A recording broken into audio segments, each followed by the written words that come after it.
Take one. You're watching the QUESTionnaire podcast. What can they say? You are checking out the QUESTionnaire. What's your name again? The QUESTionnaire. Would you like to have questions?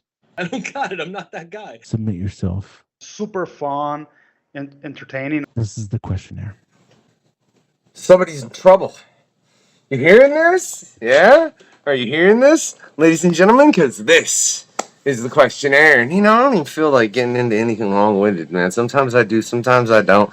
That's just true. But this is season 3, and we're going to keep going through. That's what we're going to do, right? And if there's someone that knows about going through things so viscerally, like just in such a manner, with so many different things, from sports to bones to, I don't even know. I think if he ever does have a throne anywhere, I think it just needs to be made up of weapons that his characters have used in comics, and then no one could ever sit in it. Doug Wagner, how you doing?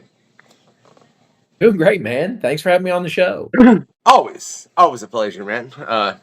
Let's just be real honest. There might be an episode with Doug that no one will ever see, which is funny, Doug. I think it's funny because, look, there's a couple episodes of the Quest that no one will ever see. That's how it is. And there may be A, X, Y, B, Z reasons, whatever. There's a variable of reasons for why that episode will not be seen. There's never been an episode where I'm like, hey, man, I love this creator. That wasn't up to par. I can't do that. And I couldn't do that. Right?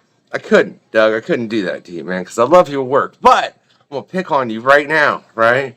Because this book right behind me, I got issue 5 right behind me. You can go pick up the graphic right now, right? The graphics, or is the graphic out yet? Or is it real close? No. That is December 3rd. November 3rd? Oh, this will be out 3rd. before then. So November 3rd, right? Right, you can go pick that up. Oh, December. December 3rd. It will definitely be out before that. My bad. Doug, that was more of a slow burn for me personally than any book I've read from you, which is funny because if anyone read that and I said it was a slow burn, they'd probably be like, what is wrong with you? And I'd be like, we ain't got time for that. We really don't. But I feel like it was, man. It wasn't until about issue 3 that it hit me that way all of your writing does. I'll be real honest. Right? What was it structurally about this story that you did different? Because I feel like there was something you did that was subtly different that I'm not quite noting what it was. And I enjoyed it, but like I said, it was a slow burn. Now, mind you, I like a slow burn. You know what I mean? I think structurally this one, I mean, it's not any different than anything else I do. It's just each story is going to be different and unique in itself. So like Vinyl was like very packed, right? Like very right out of the gate, we hit you pretty much in the face, and it keeps going the whole time. And this one just like it needed a little bit more of a like you put it, a slow burn. Like I wanted to take my time with Rennie's transformation and in her hunt for her true self. And so this one was like, hey, we have to spend a little bit more time diving into that. It's like, hey, if you want to go to, Rennie in the beginning, like she wants to go to school and she just kind of wants to be left alone to her own devices and take it easy and not be noticed.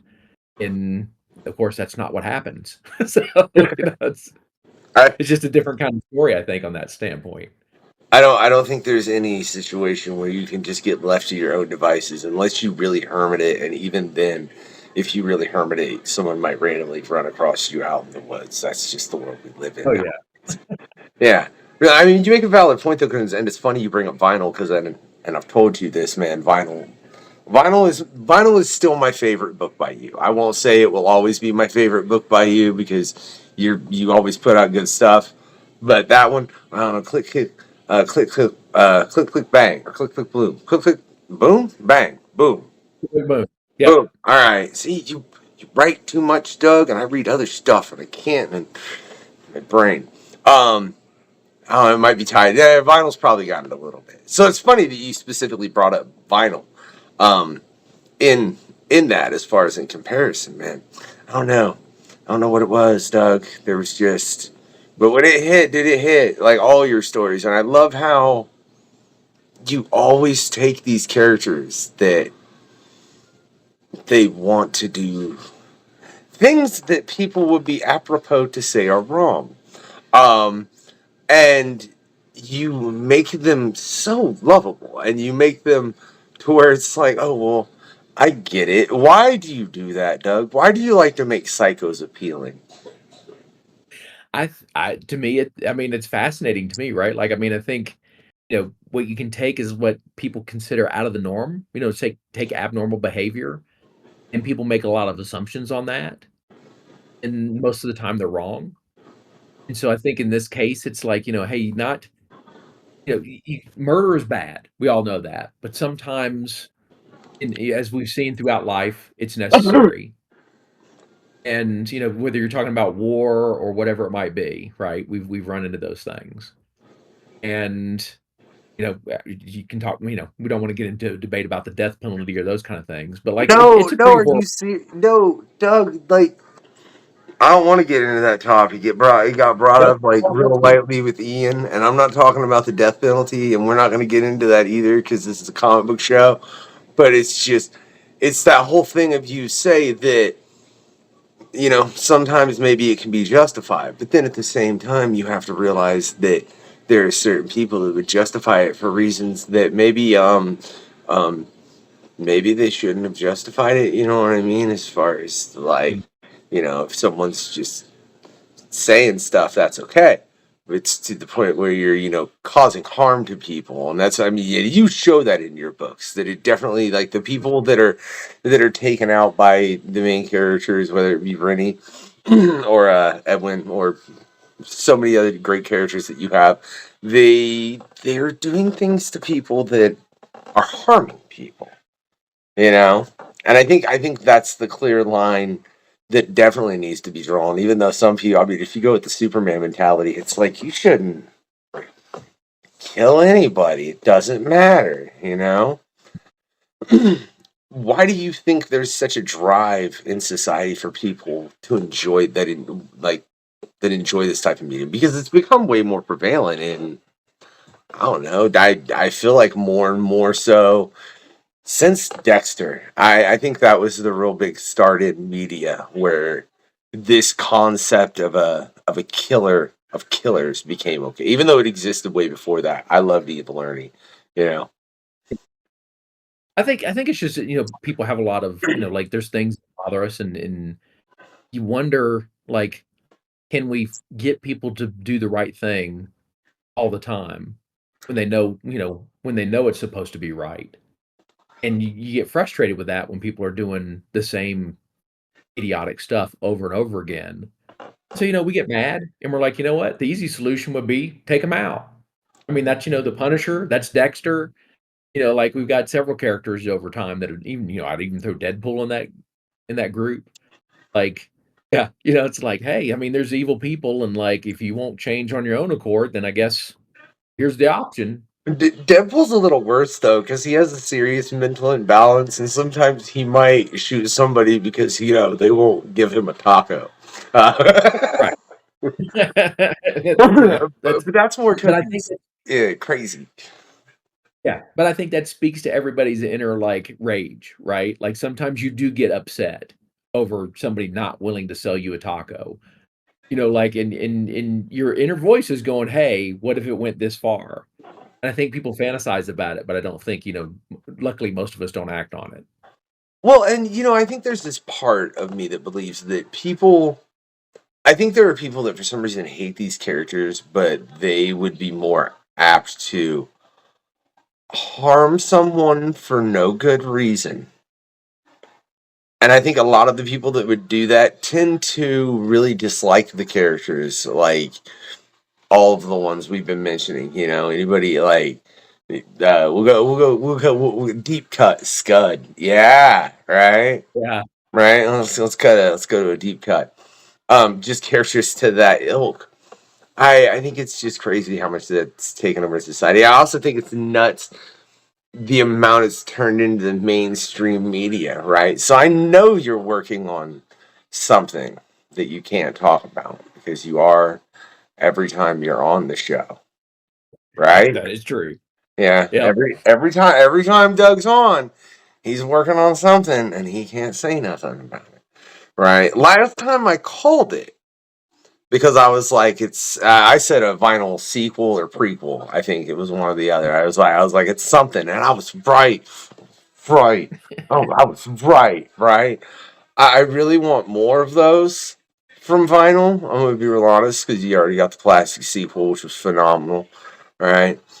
But the main thing I want to see, man, like, why is no B film horror director hit you up, Doug? Have you had any? There've got to be people that read your comics and are like, I could make this into a B horror. They took and made a Mickey Mouse horror film. There's a Winnie the Pooh horror film.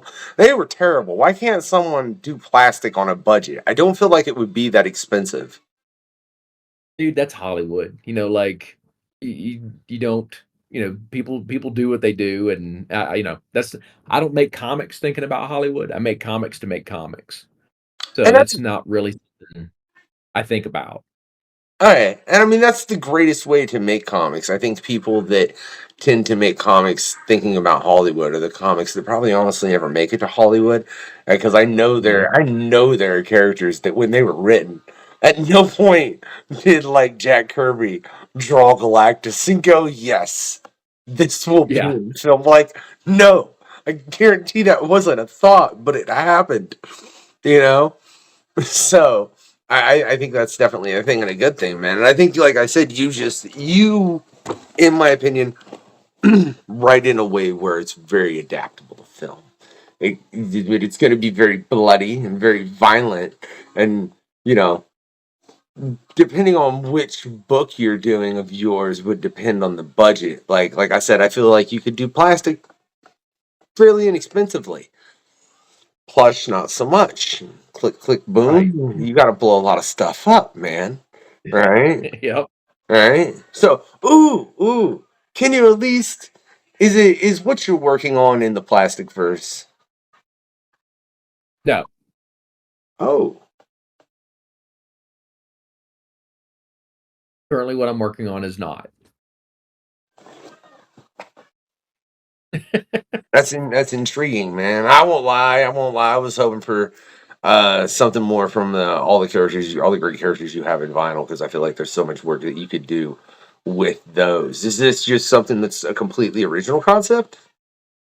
Oh yeah. We need to restart this whole commercial because people could probably hear Pokemon in the background. Please check out this amazing promotion that we have prepared with the questionnaire. I'm the unknown factor. This right here is the obscure fragment.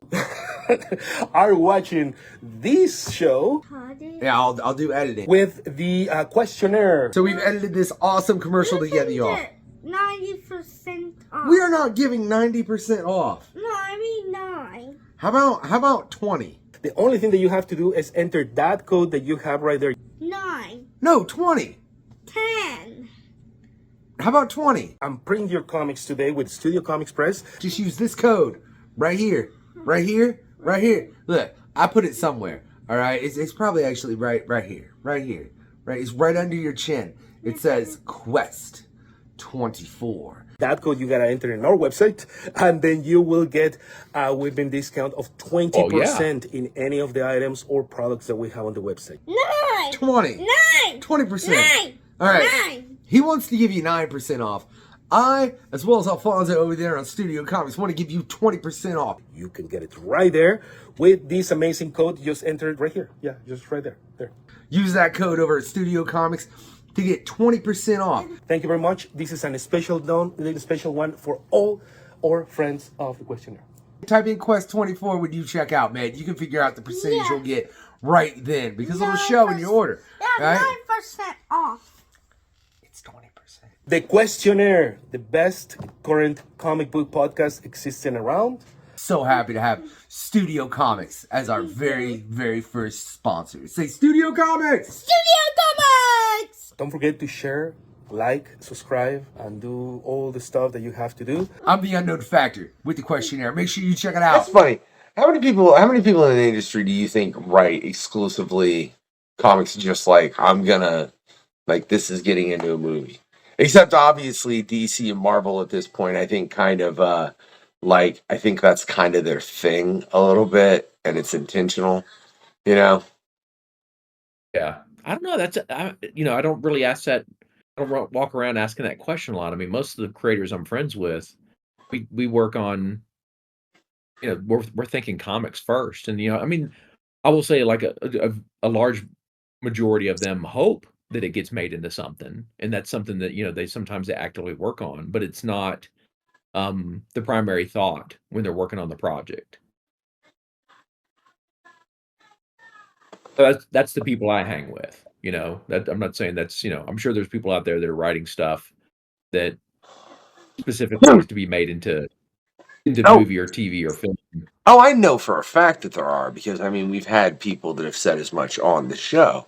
I couldn't tell you who said what, when, and why, and where because I don't know how many shows there've been. Somebody, if you want to know, go count. I'm not doing it. I'm not.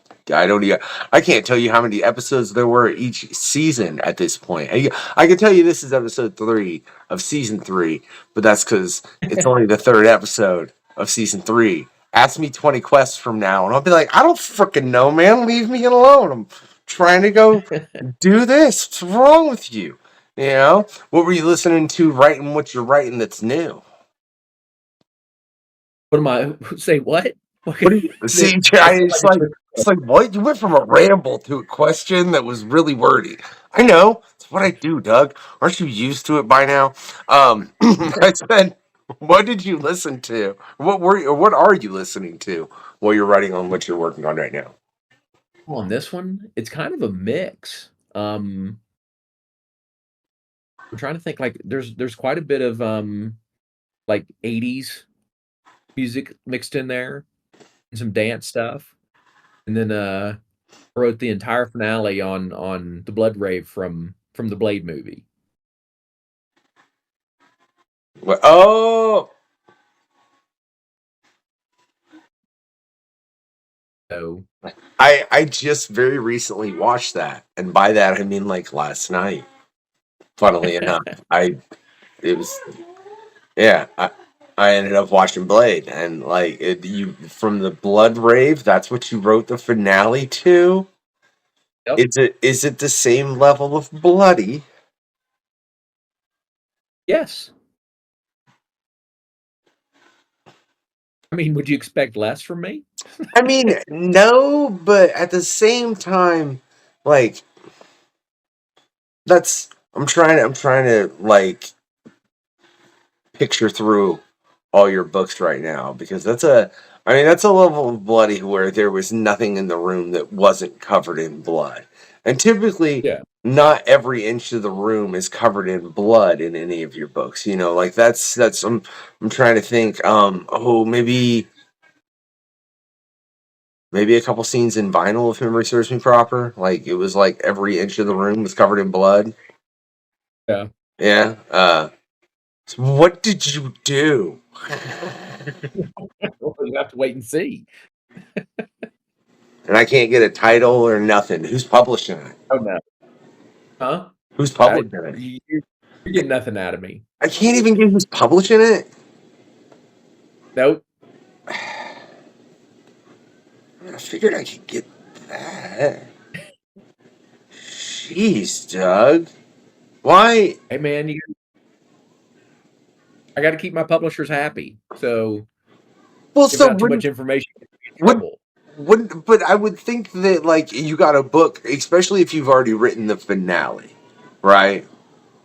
So that means you've written the entirety. But well, that doesn't mean you couldn't be working on middle issues and just already have that done too. I guess it would, because sometimes, and I could see you. Do you ever write the ending? Or well, we've discussed you write the ending sometimes before you ever continue the writing of a book. So it would make sense that.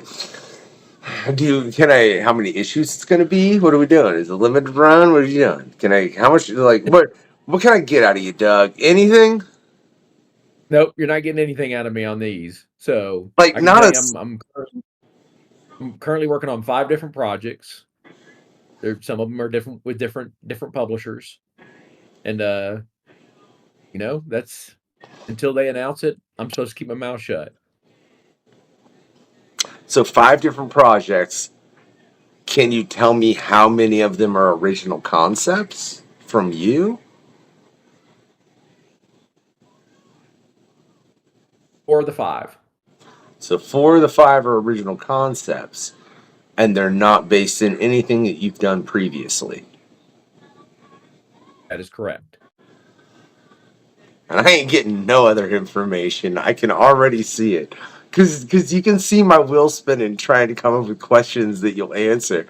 And you're just like, I'm not answering anything he asked me. Like, that was enough. Like, I can see it, Doug. That's annoying, man. But 5 projects? How many different publishers? Be at least 3. Yeah, 3. Are either of them one of the big 2? No. Okay. I'm getting some information here. It's just like having to play frickin' Sherlock Holmes with you, man. Jeez, OP. So 4 original concepts, 3 publishers. Man, you got a lot cooking. Do you have any idea as far as the time of announcements, when it's going to happen? Like, do you have... A couple of the announcements will be pretty soon, like in the next month or 2. And the first book comes out in January. So you got a book coming out in January. You can't even tell me the title of it, man. It's not October yet. I won't release it until they say you can. As I get Doug to say the title, and then I release it the next day after this, it becomes the first episode of season 3 all of a sudden. I wouldn't be like that.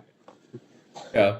It's just like I said, I like to keep the people I'm working with happy. And no, yeah, I mean, fully, especially in the comic book industry, it's a very collaborative community. You have to be able to work within it and keep a certain structure, man. I totally get that, especially, I mean, doing everything I have creatively in all avenues, including this podcast. It's something that there has to be a cohesion, or it will definitely fall apart. Are you working with any artists that you've worked with before? Are you working with any new artists on these books? Can you tell us what artists you're going to be working with? I'm definitely working with Daniel Hilliard. He and I always are working on something. Doug Dabbs and I are working on something together. And then let's see. The other 3, I'm not allowed to say anything yet.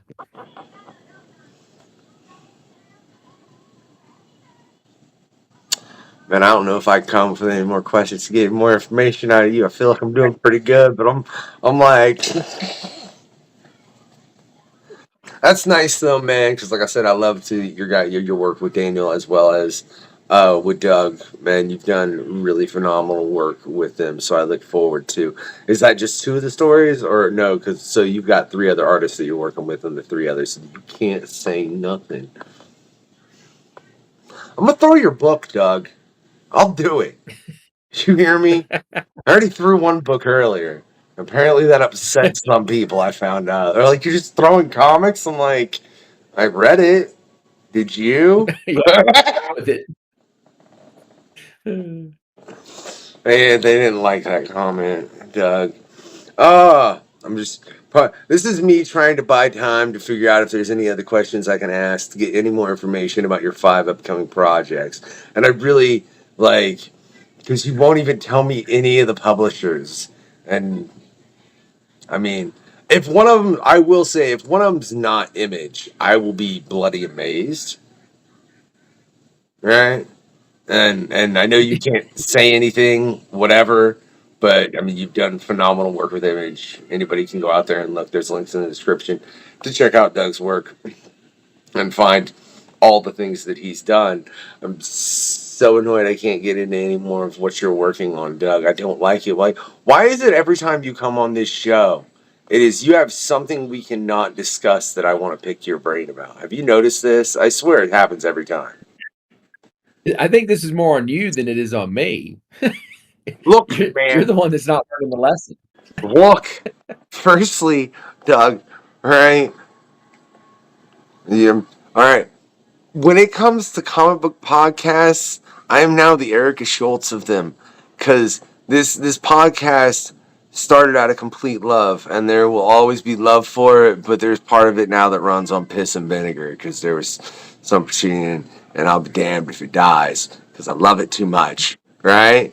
So it'll do it. So yeah, so sometimes it means that I don't have the news that I should have as far as information because I'm not really on social media and such. Yeah. Is that so? I'm curious when you're in a moment like this, and you've got your graphic novel dropping in December. You've got books about to be announced. Do you just take breathers, like moments from social media, to where you're like, hey, this month I'm not gonna post a whole lot because I don't have to. I'd really just step away. You know, I mean, to be honest with you, like posting on social media, I have to have a lot of effort behind it because I've got so much on my plate all the time that it's finding the time to post. You know, I get a lot of grief from people who DM me on all of them because I don't respond immediately, and I'm like, you don't understand. I don't have social media turned on 24/7. Like I turn on social media for about 10 minutes a day. That's all the time I have for it. You know, so like it's get in and get out. And so like, you know, when it comes to posting, which is going to take me a little bit longer to do than 10 minutes, it's like, oh, like I actually have to schedule this into the workday. You know, it's just, you know, that's how it's become. That's such a crazy thing to me, I think, as far as and I mean, this is probably the old man in me speaking.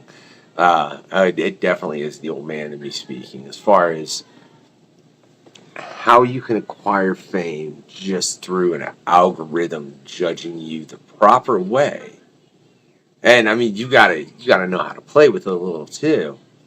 And it doesn't take as many people as it used to. You know what I mean? If you wanted to get famous in like the 60s, 70s, or 80s, you better have some big person behind you with a lot of money that's sending you out on tour or making your movie or whatever go freaking Oh everywhere. yeah. You know? Like, wasn't no dude with a phone and such getting on MTV. Yeah. Anyone can get on YouTube. So the accessibility is weird, but at the same time, it makes it to where the individual that's creating can't focus as much on the creation if they want to make sure it sells enough to, support them. What do you think the best way is to find a balance in that, man? Because I know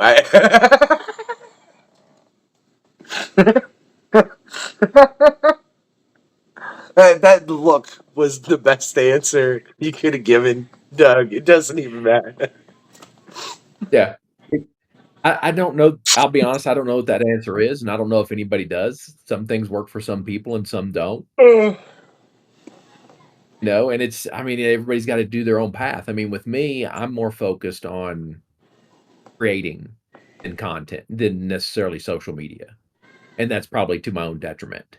And there's other people that are the opposite, you know, and so for me, it's all about I want to create more stories. And the social media part, I mean, I love going on there and catching up with people and seeing what people are up to, but I'm not necessarily like I want to be an influencer. You know, and so I don't know what the right answer to that is. Like, I think everybody's got to find their own balance. You know you want your monster sponsorship, Doug. Don't lie. Yeah? You need to be sponsored by Red Bull. It gives you wings and sporks. What? I mean, you know, hey, money on that kind of stuff would be fantastic, but you know, if they want to tell me how to write my stories, then no. I look, if you could get Red Bull to sponsor like plastic, I'm literally like, it gives you wings when you need a spork. I'd start buying Red Bull. Okay, I don't even like Red Bull, but if that was their ad and it featured, I'd be like, yeah, I'm gonna go buy me some Red Bull today. Why? I don't know. Shut up. It's a really good ad, So, I mean, they get at least one new customer with it.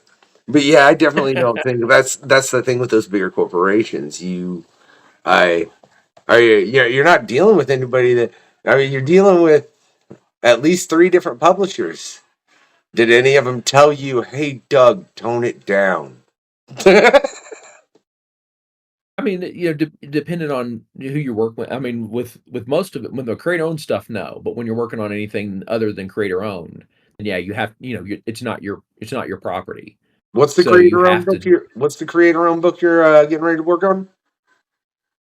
the four ones I can't talk about. I know, no, the one that's not creator-owned. Huh? The one that's not. I can't talk about the not creator-owned either. All right, go ahead, man. I was just trying. Whatever.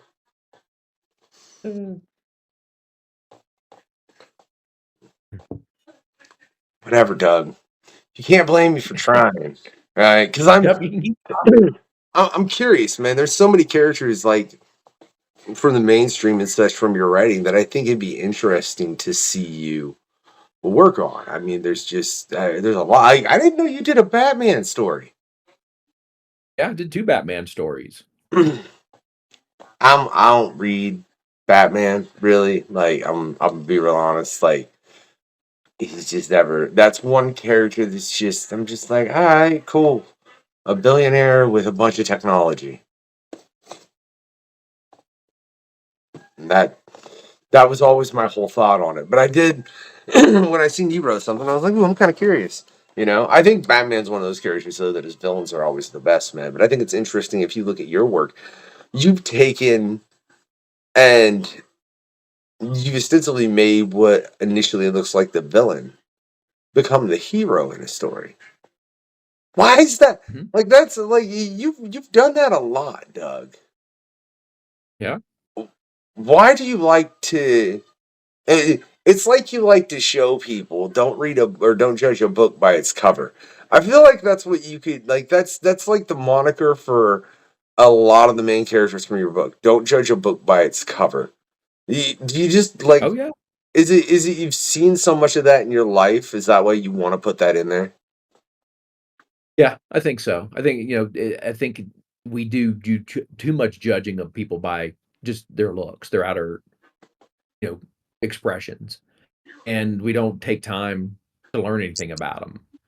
And I have found over time, like, honestly, the more normal they look, either the more scary they are or the less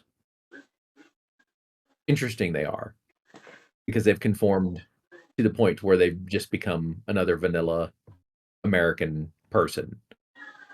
And I've always found that the most interesting people who have led the most interesting lives and have had the biggest impacts are the ones that people aren't paying attention to. I mean, I think there's a lot to say for that. I mean, I would fully agree. I think you can look throughout the span of human history and see a lot of that, where most great artists and writers, so many people weren't acknowledged until they were dead and in the ground, man, which is kind of terrifying as any kind of entertainer. Like, hey, you know when you'll be most famous? When you're dead. After you did. Yeah. Yeah. Yeah. When you're dead. That's when it'll all hit for you. Right when you get in that coffin. It's like, thanks. Like, couldn't even make it like a week before or something, Like, 1 week of that famous money and then, all right, so. But no, after you're dead, I don't know. It's so weird how that. Why do you think it is there are so many cases in like that where people don't find the art until after the artist? I mean, dude, that's one of those human conundrums, right? Like, how do these amazing artists through time not get noticed during their period in time, but then, live on for hundreds of years? And it's just one of those things where they just weren't recognized during their time. And that's something I just don't know how to explain. You ever wonder if it's because our interpretation of things changes so much over time that it's not that perhaps at that time that was not appealing and was terrible to the particular society that it was put in front of, and then there's other things that we would say the same about today that if you put in front of a society 100 years ago, they might be like, that's awesome. I think more so than that, I think it's probably location and reach, right? So like how does somebody like Picasso live in a in a tiny town from and paint on his in his house get noticed at that time period, right? Or Van Gogh obviously is one of the first one that comes to mind. I mean, like I think from what I read, like during his time period, he sold one painting, and now like he's just this massive, well respected, incredible, amazing talent. But like, how did he just not know how to? I mean, this comes down, and we can talk about this. Comes to social media a little bit. Like, did he even know how to sell it? Was he a good salesperson? Was he a good business person? Did he know how to market himself? And if all he did was keep his paintings in a garage and never show them to anybody, well, of course he wasn't going to be noticed during his time period. But then he passes, and people start seeing these, and they start making the tour, and they're like, "Oh, wait a minute, these are incredible." So I might go with, now that we've had this discussion, I would go with, you know what? I think what keeps them from being famous when they're alive is them. They're their own obstacle. And I've had a bit of this discussion a couple different times. That's never been brought up, but it's a really valid point. I mean, because typically artists are known to be a little bit more the odds in society, we'll say, but whatever, like if you want to be even, or hey, you can't be odd, or well, you can't be even if you want to be first. There you go. I had to remember my own lyric. It'd been a while. Sorry. I can't say the rest of that lyric. It gets real explicit. But yeah, so it would make them more difficult to where they would be socially awkward. Mhm. That's why that's I've just never thought of that, man. It's weird. So you think there'll be a time in the future where someone will go back on like Facebook or Instagram, Twitter feed or something, scrolling like something from like 2010 and find some artist who's just drawing stuff. Like, oh, this guy's phenomenal. Oh, he's dead. Yeah. I mean, I think that happens already. You think? Oh yeah. There's been a couple of artists that have passed, and I wouldn't say necessarily that like they're hyper famous at this point, but people have gone, "Oh my god, I just discovered this artist," and you're like, "Oh yeah, they passed a couple of years," and they're like, "Oh my god, this artist is phenomenal." There's tons of artists Yeah, I that don't don't have get their Yeah, I don't have any doubt on somebody on social media commenting on somebody that's an established artist and just being an idiot. Because I seen somebody commented something to Eric Larson, and it was to the effects of like, "Who do you think you are?" Something something, and I'm just like, he's the guy who ran Savage Dragon for I don't even know how long, and like I don't you really should have looked his name up. But okay, this is the internet, so that's fine. So yeah, I guess it's just I never thought of the fact that you could quickly run across somebody that was passed because man, the internet has made the world different to an odd degree to where that is you cannot say a single thing to me because I could put it out instantly. I wouldn't do that to you, Doug. But I could, and it's no, yeah. you know what I mean. That if you did say something, it's made it so odd how we have to carry ourselves. What do you think? Pick a main character of yours, Doug, off the top of your head right now. Me? Pick one. Oh, I'll always go with Edwin. Okay. How do you think Edwin would function if he had to function solely on social media? I mean, Edwin's not a social person, so I don't think Edwin would do well at all. I think he would be more of a person that just scrolls and never posts or comments. So he would find people to still do that too, even online. Okay. I got you. I got you, man. Because look, if all you do is scroll, you're telling me you're not gonna find some real terrible people fairly easily when you're just online. But you're right. Edwin definitely wouldn't like get into debates or arguments or back and forth. He'd just like show up at their house, and then they wouldn't be arguing online anymore. Exactly. Maybe we need a bunch of Edwins online. Well, that'd be scary. And who knows? We might already have them. I don't know if I'm comfortable with that. I mean, I guess I am because like I know I'm fine. You know what I mean? Like I'm pretty sure most people I know and are cool with, they're all fine. So I know maybe I'm okay with that. I don't know though. Like, can I know exactly where his line is, Doug? You created that character. Like, what exactly is his line as far as okay, now you have to die? I mean, it just comes down to how you treat other people with Edwin. You know, one of his catchphrases is "You shouldn't say such things," and you know, you shouldn't say such things. So I don't know how I haven't thrown that one at my son.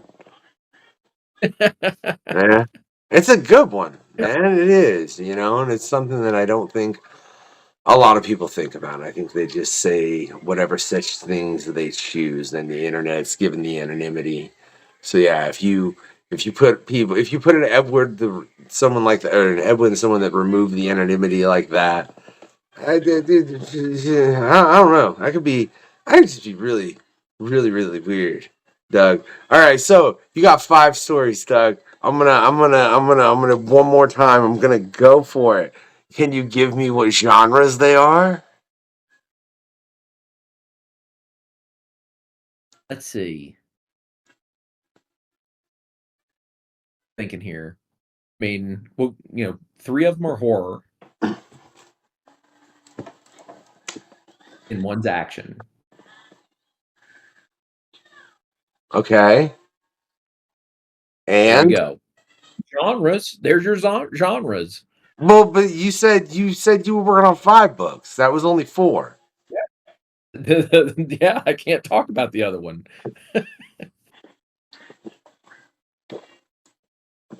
I've tried, ladies and gentlemen. I've tried, and I don't think. Yeah, so we got a couple 5 books coming up. One with Doug Dabbs, one with Daniel Hillard. 3 different publishers, 3 horror, 1 action, 1 that you will not tell me, so we'll say it's anonymous, right?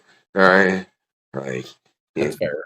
Doug said this one gets the John Doe tag on genre. That's what it did, right? Because Doug just loves to murder things terribly, dude. I don't.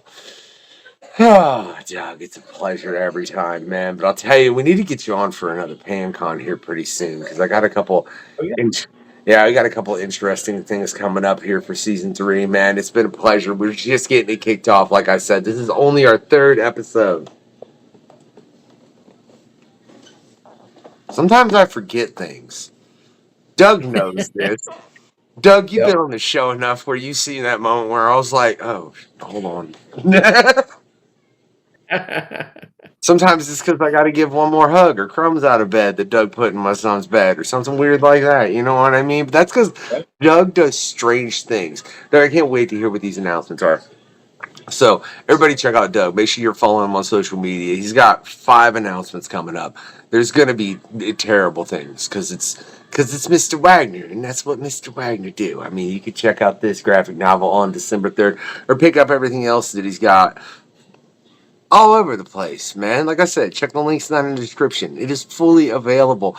Personally, I would recommend vinyl above all else. Yeah, I would say start there, unless you want something that I would say is maybe a little more of a personal intertwined story. I'd say go click, click, boom, right? But if you want something that's just crazy, go with vinyl.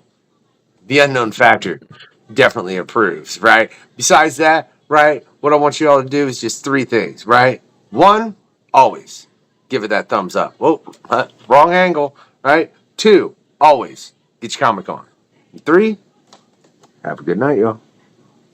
Thank you, everybody, for watching The QUESTionnaire podcast. Keep a listen out to these crazy guys. I had known I would have prepared. I don't know that I'd made that connection myself. The QUESTionnaire. Stay spooky, stay safe, stay nice. See you on the next show.